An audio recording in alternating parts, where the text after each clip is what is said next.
I accepted a job as an electrician at an old hotel. It's not what I signed up for. Mr. Peterbottom will be with you shortly. What a dumb name, I thought to myself. I sat in a crusty old room, waiting for my interview. The front desk attendant was apparently acting as his de facto secretary at the moment. I'd been an electrician for about 5 years by this time, and had gained a bit of local reputation as a solid tradesman. A friend of mine tagged me in an ad saying a local hotel owner needed some help remodeling a property he just bought. Up to this point, I had done mainly residential work on all kinds of different homes. I had not done much of what you would call commercial work. 5 years is kind of the magic number for saying you've seen pretty much everything in the electrical world. To be honest, I was getting a little bored with getting house calls about how lights were not working, only to make a 30-minute drive that involved me flipping a breaker switch. $60 for a house call like that is easy money, but it dulls the brain. This old hotel project promised something new. There were sure to be different challenges. Even if some of the stuff wasn't a challenge, it would at least be a welcome variant from the monotony of flipping breaker switches.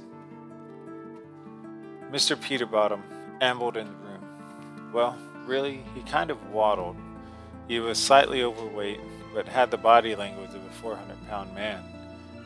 His forehead wrinkles were exaggerated for his age, but honestly, I couldn't quite place his age. His large nose stuck out like a cartoon character and ended with a bump on the very edge.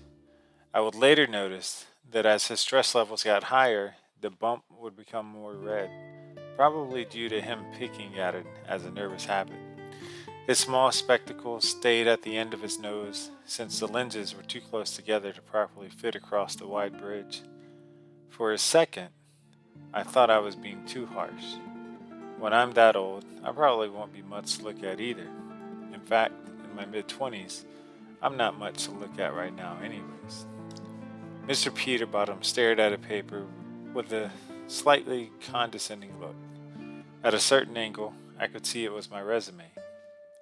I see. You think you're the right person for the job, do you? He asked. As good as anyone else could be. I don't see any commercial work on your past experience. That's not a big deal, I told him.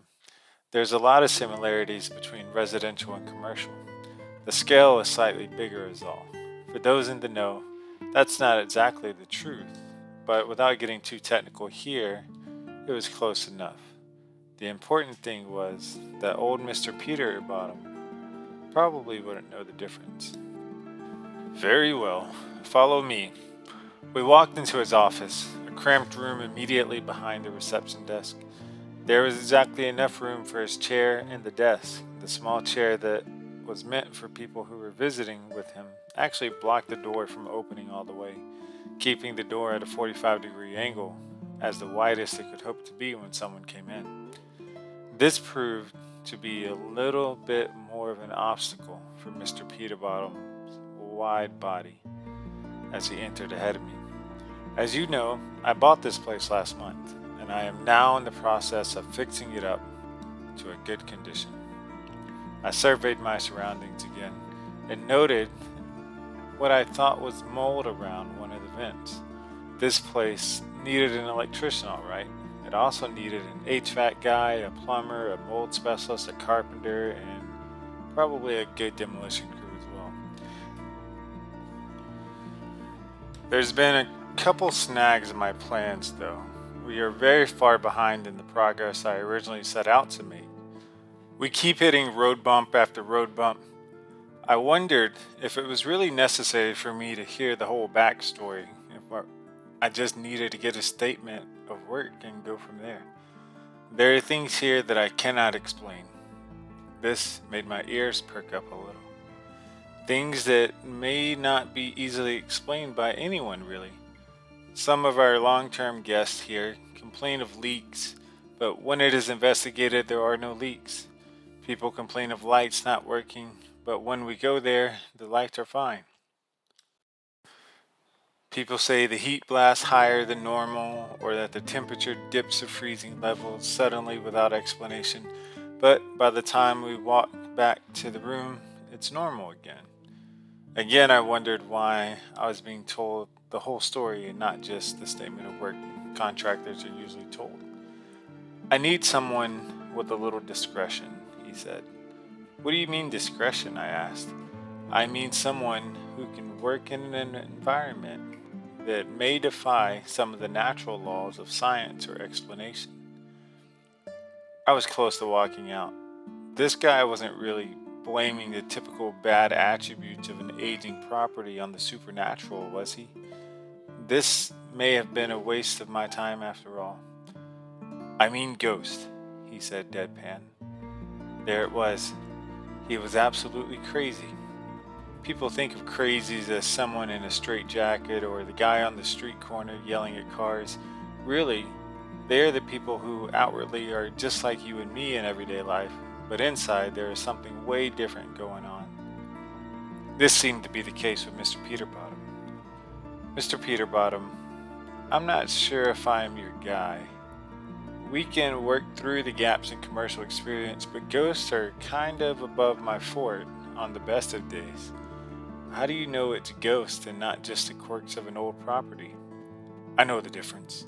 I've worked with old properties since before you were born, but this is different, much different. I was very skeptical like you in the beginning as well, he said. You don't get to be where I am by believing in a bunch of hoopla and hearsay. You have to have a good head on your shoulders, lots of common sense, and be a practical, nay, pragmatic person. This is Ghost, I tell you. Ghosts like you've never seen.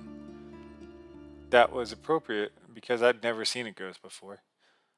Listen, I have proof. Well, now the situation progressed too well to not stick around. Proof? I asked. Yes, here. He slid out a drawer and took out a photo from a manila envelope. It was a grainy black and white photo from one of the hallways, resembling a still shot of some security footage. I saw the typical 2 rows of doors on either side of the hallway and the classic outdated carpet. There looked to be one guy walking by himself toward the camera, which meant he was heading to the front door exit. There was no alarm on his face. It was just a neutral expression, like the guy was ready to start a normal day. Do you see it? Mr. Peterbottom asked.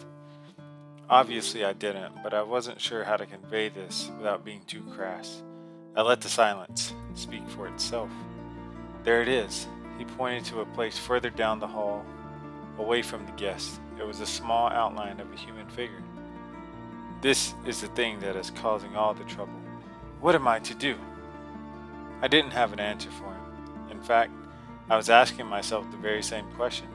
I didn't see what he was referring to at all. Why was I even called into this interview? There was nothing an electrician could do about any of the issues he had talked about so far. It was time for me to cut my losses and move on before they actually became losses. Mr. Peterbottom, I appreciate you bringing me in here, but I don't think I'm the person you were looking for. I'm an electrician, not a ghost hunter. I work on making power flow through, and that's about it. I don't do anything with or about ghosts. I'm not even sure if I believe in them, honestly. If you need a little extra help on the electrical side, I'd be more than willing to come chip in. But right now, it seems like you're still figuring some stuff out. I can draw up a statement of work if you don't have one, or I can... He cut me off quickly. $40 an hour. He said it so calmly. That was about 50% more than what I usually made. I stared at him, waiting for the inevitable burst of laughter. There had to be a camera somewhere. This was a great prank. Him and his business buddies probably $40 an hour, all the flexibility you want, and even a free room as a live-in handyman. That was a heck of a deal. Free rent sounded awesome to someone who was paying close to $1,000 for a one-bedroom apartment.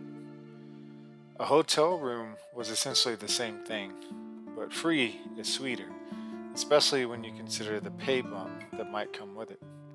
Mr. Peterbottom, I started, the only thing I ask is discretion. No one can know the reason why these things are happening. No one.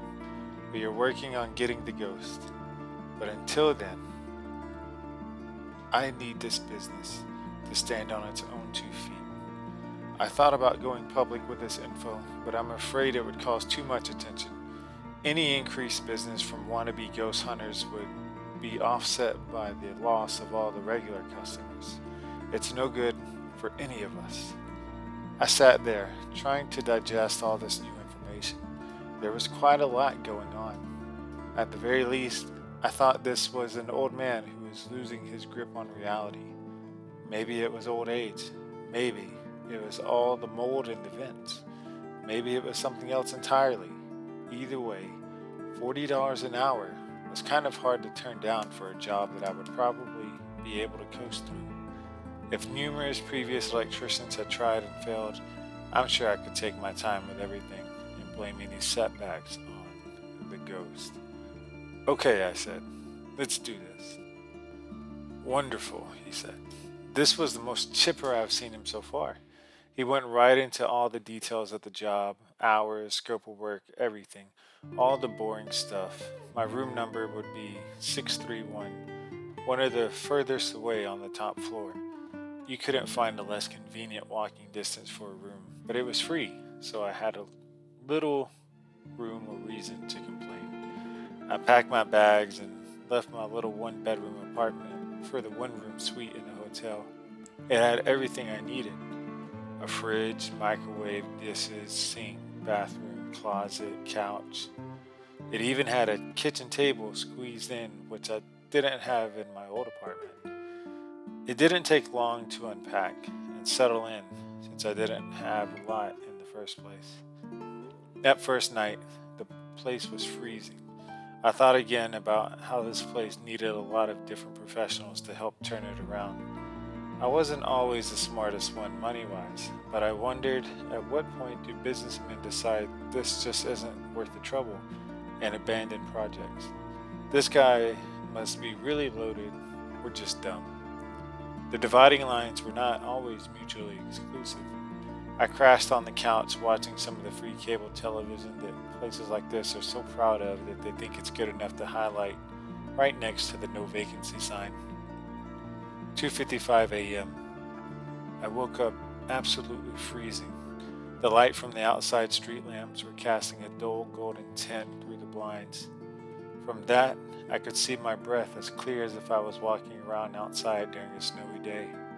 I got up and went to the thermostat. It said 49 degrees. This had to be criminal. I checked in with the front desk, and they said they'd already gotten several complaints from that side of the building, and only that side of the building. Then the front desk attendant sneered, "Isn't this your job? Shouldn't you, be doing something about this?" It was a little too late, or too early depending on how you looked at it, to argue that an electrician is not an HVAC technician. I curtly denied the responsibility as out of my scope and started walking back toward my room. My eyes were half matted down with sleep as I slogged through the hallways. But just in front of me was someone walking. They were watching and matching my stride, cadence, and everything. I stopped for a second, my mind only half registering how weird it was.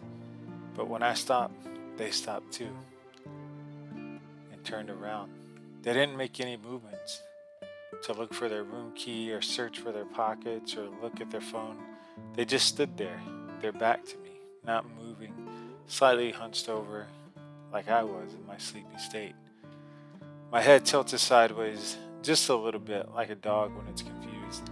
The person in front of me did the same.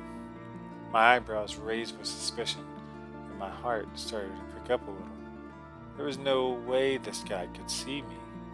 There was no reflection from glass, any mirrors, or anything of that sort for him to be able to see and mimic me. What the hell? Am I going crazy here? I thought to myself. I turned around to look down the other part of the hallway behind me to see if there was some kind of a joke on the new guy from the staff. It was empty all the way down. I turned back around, and the guy who was standing there just a few moments ago was nowhere to be found. I didn't hear any doors closing, elevators ringing, or even footsteps fading. I decided right there the best thing to do was to get to my room ASAP so I could get a good night's sleep and stop hallucinating. Morning came like a bolt of lightning. I woke up definitely not feeling refreshed or well rested, but the day was starting soon, and I wanted to make a good impression for the first day on the job.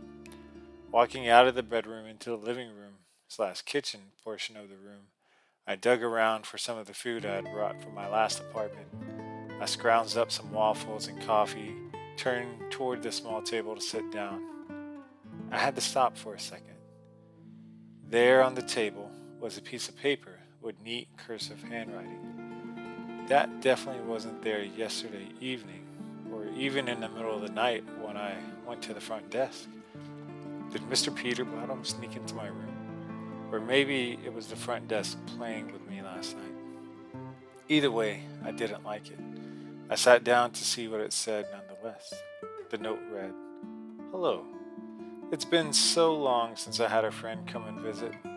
Welcome to Hotel by the Springs. More specifically, welcome to my room.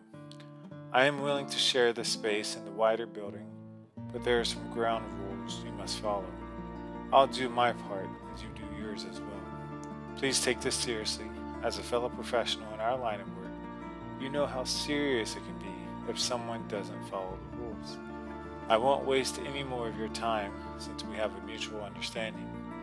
Here they are. Number 1. The electrical closet is only available from 7 a.m. to 10 p.m. All other times, it will be my personal space and mine alone. I don't handle it well when people go in my personal space without my permission. You will know when you have it. Number 2. Thermostats are meant to be low at night and high in the daytime. I like the cold.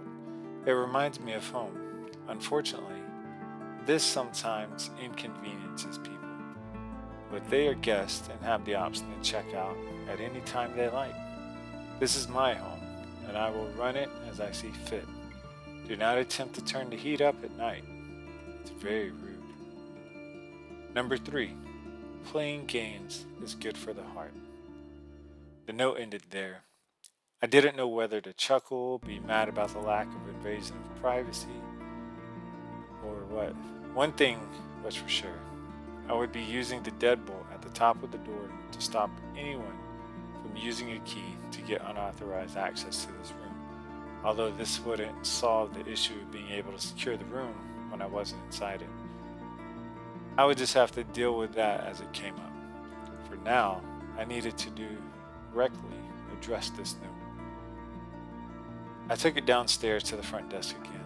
It was a different person this time. In the wee hours of the morning, it was a sarcastic college student who could probably care less about keeping the job. Now, in the more reasonable morning hours, it was a bright-eyed and bushy-tailed young woman whose eyes radiated the kind of energy you never understood people having first thing in the morning. "Hi!" she exclaimed as I approached. "Hi," I said, slightly off-put by the energetic greeting. "You're the new guy, aren't you? Wow, it's so great to meet you. We need someone around here, like, really bad." She sounded like she was about to go into a whole thing when I stopped her. "You guys like practical jokes here, huh?" She looked confused. "What do you mean?" "I mean the guy last night in the hallway and then the note this morning. How did you even get into my room?" "I don't know what you're talking about." She was slowly becoming deflated. There was an honesty in her answer. I figured I might be going for the wrong person and didn't want to instantly start making enemies by coming off too harsh, especially to someone who may not even be involved in the pranks. "Is Mr. Peterbottom around?" I asked.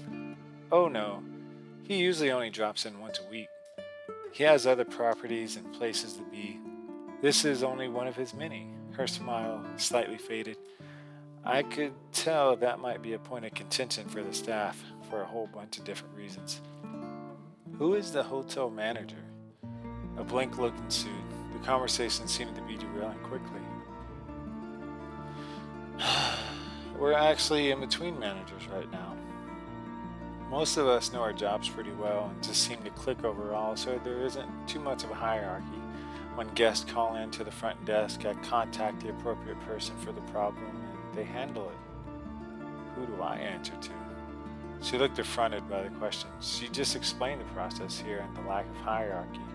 And here I was asking for the hierarchy. No one really. You just kind of do what needs to be done.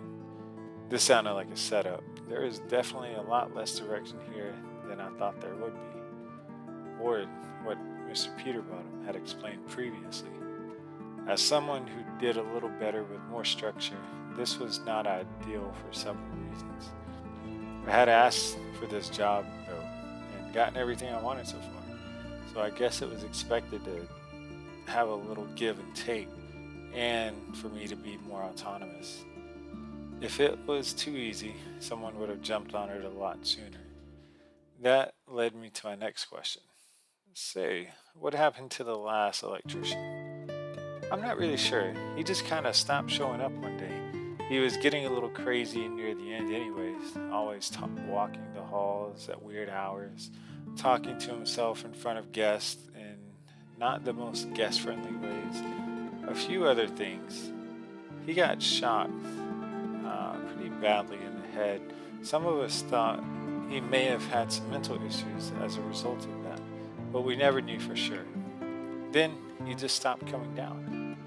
Coming down? Yeah, he never checked out, resigned, formally quit, or anything like that. When we went to check on him, all his other stuff was still there. We never saw him leave the hotel or his hotel room, but he was gone. Never called, wrote, emailed, or anything. I laughed in my head. This was the ghost Mr. Peterbottom must have referred to. I've heard of similar things.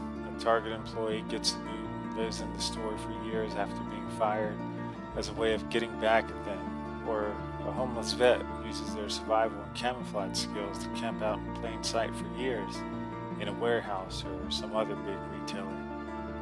I wonder how this old electrician was making his life in the confines of a heavily videoed hotel. Okay, I guess. I better get to work then. I'd love to hear more about this guy later, though, I laughed. But first, do you know where the keys and equipment rooms are? She explained how keys sign out and everything worked. I even got my own master key that let me into all the supply rooms, electrical closets, and guest rooms. I stopped for a minute.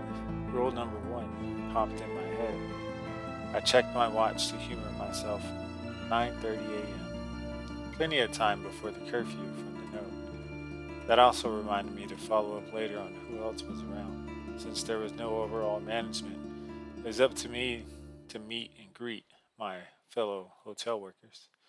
Since I was walking into this blind, I figured the first thing to do was to inspect the current conditions, wiring work, and other technical details I won't bore you all with here. It's all kinda checked out. Everything seemed to be in working order in the first half of the building that I inspected. Some things were near the end of their natural life cycle, but nothing too pressing or emergent. I made a list of things that would need to be ordered. I'm sure it would help with the energy bills when things became a little bit more efficient.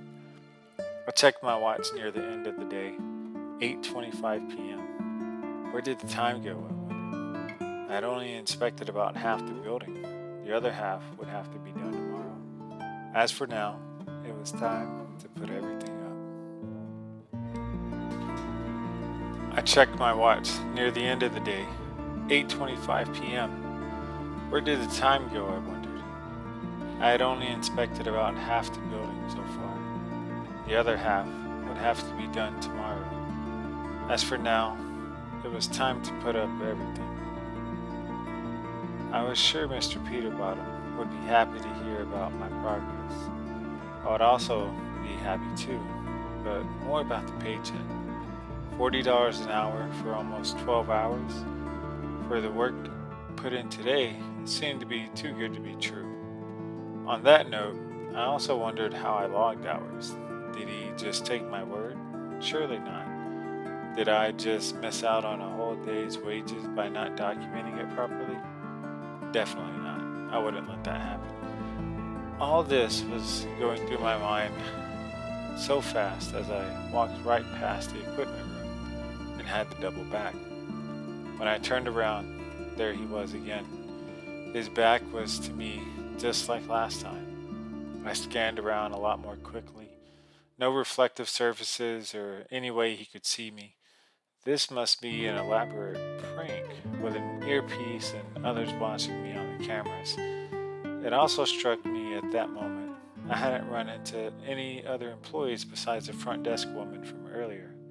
I joked in my head, they must all be taking advantage of the honor system of logging hours in the absence of a central manager. Either that, or they were so busy setting this up so I wouldn't recognize them in the hallway when they pulled this stunt again. This was way better than last time. He was wearing similar clothes to mine, and a tool belt with all the standard tools. I like to wear my hard hat cocked up a little to kind of make fun of the rules mandating it. I really only usually wore it for the headlamp anyways, but this guy was wearing it the exact same way as me. They had to have seen me on the cameras before setting this up. "Hey!" I yelled. No movement. "Hey, you in the hard hat. Are you here to help me?" Still no movement. I walked a couple steps closer. He walked in tandem, the same amount of steps, stopping exactly when I stopped, on the same foot, at the same time. This was starting to freak me out. The amount of practice and coordination of this prank would take some dedication. As a gotcha and as a challenge, I lifted up my left leg at a 90-degree angle like someone practicing a karate stance. The guy in front of me did the same at the same speed and wobbliness. No way, I thought. I'm going to catch this guy. I ran off in a dead sprint toward him. He lowered his leg and ran at the same time as I did, moving just as fast as me. It was a long hallway, but I was sure I could get him a little after turning the corner. I ran and ran, but didn't get any closer. He was getting closer to the corner where the hallway turned at a 90-degree angle. I was sure I would probably lose him as soon as he went out of sight, just like last time. But something even stranger happened. I continued to go straight, and so did he, right through the wall. He never turned toward the opening of the next hallway or even slowed down. He plowed right into the wall, right through it. The wall showed no physical signs of absorbing him, no weird ripples like he went to another dimension, like what you would see in the movies, or anything like that. He was just gone. After seeing that, my heart went from racing as a result of the sprint to going to a dead stillness. I was so shocked. I literally passed out. I woke up to two people shaking me and trying to talk to me, clearly dazed. "He's awake," I heard one of them say. "What happened?" I asked. "You got shocked working on a light." No, I didn't. There was someone. He was wearing what I was wearing. I went after him, and he went through the wall. "No, my friend, your tools and everything are right there. You got shocked so bad you were lifted back off your stepladder. It looks like you might have hit your head. Do you want us to call an ambulance?" I looked around. There was a small stepladder against the wall, right below a small electrical box. The electrical box was open with a switch taken out and wires exposed. I would never do something like that. I also knew better than to not kill the power to a source before working on it. What was going on here? This was beyond a reasonable prank now. I checked my watch. 10:15 p.m. How long have I been here on the floor? We just watched that happen 5 minutes ago. What? No, it was just 8 something. I was about to put my equipment up. I really think you should see a doctor. No, I'm alright. This happens sometimes. That seems more like a reason to go to the doctor, one of the guys said. I couldn't argue with the logic, but I would resist anyways. Eventually, they relented. I closed the electrical box and locked it. They seemed placated enough to leave me alone after that and walked toward their rooms. When I heard the heavy hotel room door slam around the corner, I made my way back to the equipment room. My hand hesitated at the door. Rule number 1. The electrical closet is only available from 7 a.m. to 10 p.m. All other times it will be my personal space and mine alone. I don't handle it well when people go in my personal space without my permission. You will know when you have it. The equipment room also doubled as an electrical closet for this floor. Should I go somewhere else? Maybe keep it in my room for the night? No one else would need these specific tools before the morning, and then I would be using them all day again tomorrow. No, that's silly, I battled in my head. I can't be scared off by some dumb prank. I opened the door confidently, yet sure someone would yell out how I broke the rules. Nothing happened. No crazy ghosts running through the walls, no alarms and buzzes, nothing. I found the slight humor in how I had worked myself up right before opening the door. It was all in my mind. There's nothing to fear. I put everything in its place with renewed confidence and headed out back to my room, semi-expecting another wild tangent en route. Once again, nothing. Tomorrow was a long day, so I hurried through my night routine and went to bed. 2:55 a.m. The cold was bone-shattering. I looked at the thermostat. 36 degrees. This made 0 sense. It wasn't even that cold outside. Someone was doing this on purpose. I checked the deadbolt on the top of the door again to make sure no one had snuck in somehow. It was still in place. Screw this, I thought. I started pushing up the button on the thermostat as much as I could. The set 2 number reached 70 by the time I was done readjusting it. I heard a large metallic clink.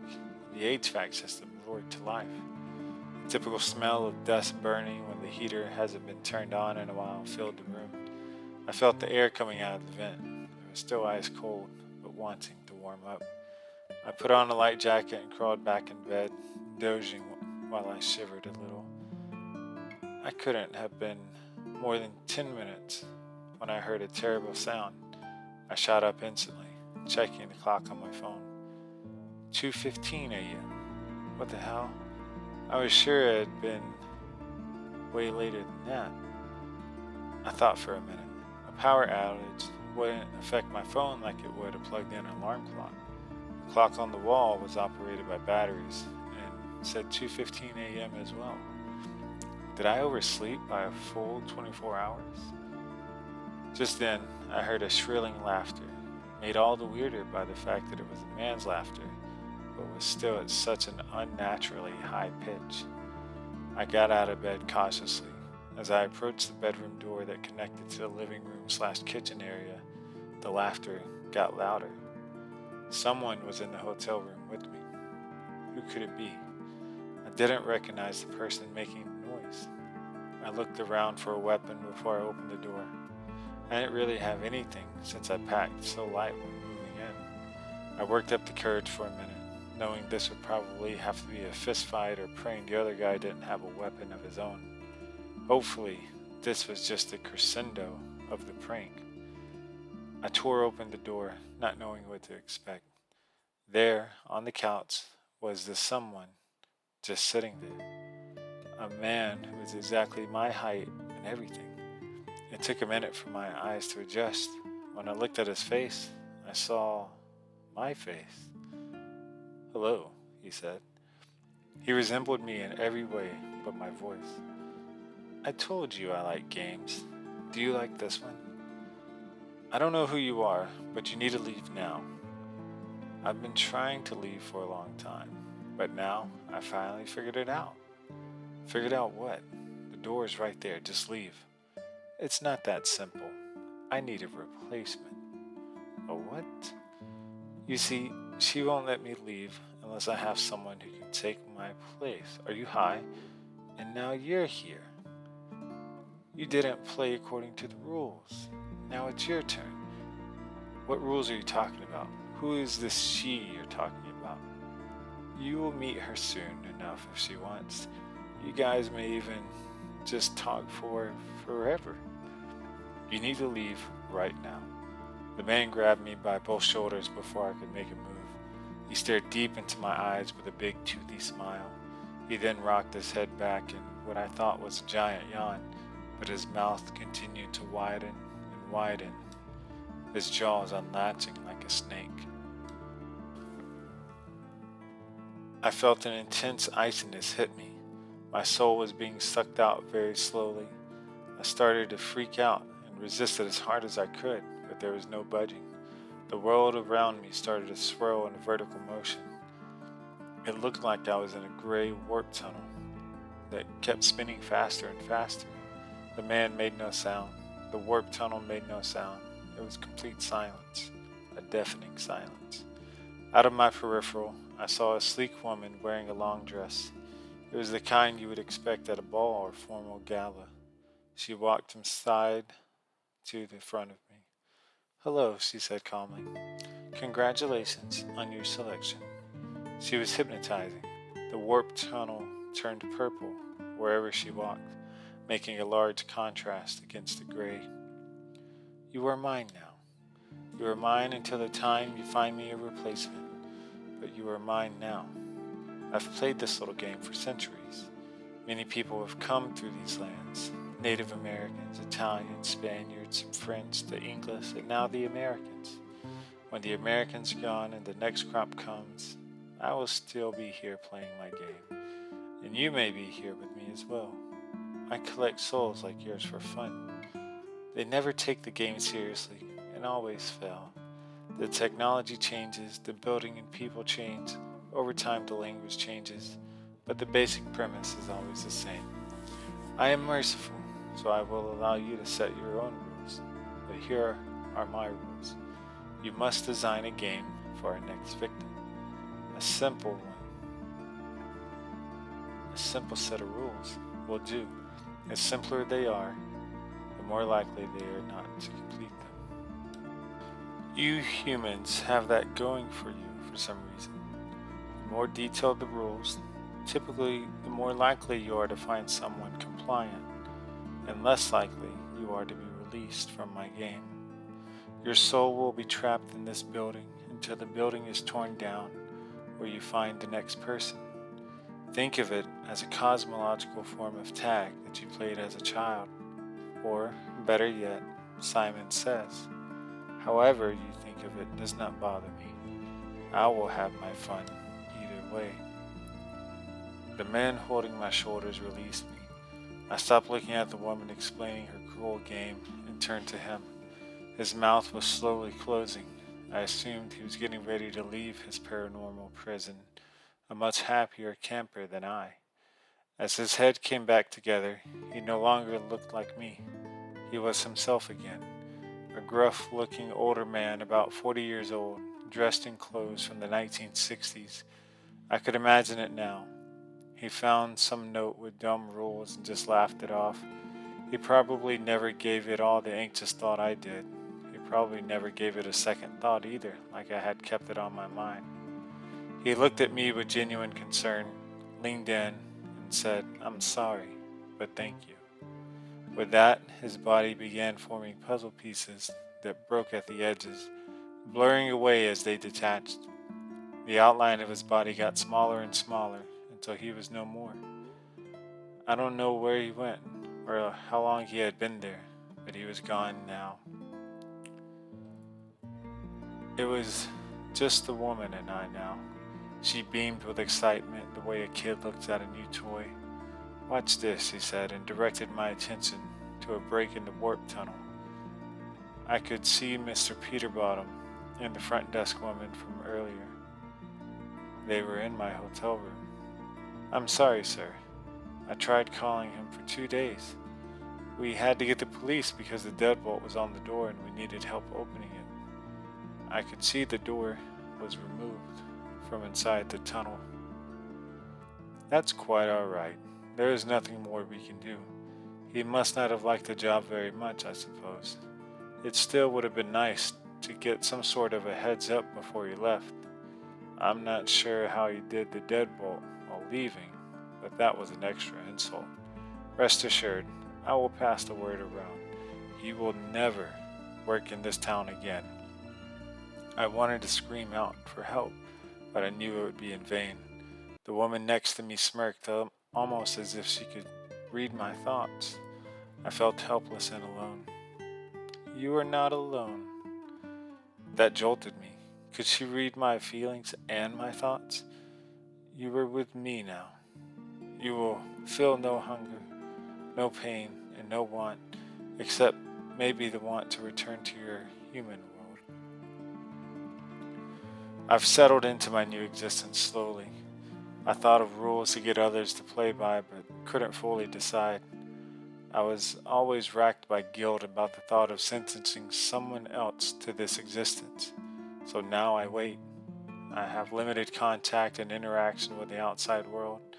Haunting Mr. Peterbottom is a nice hobby.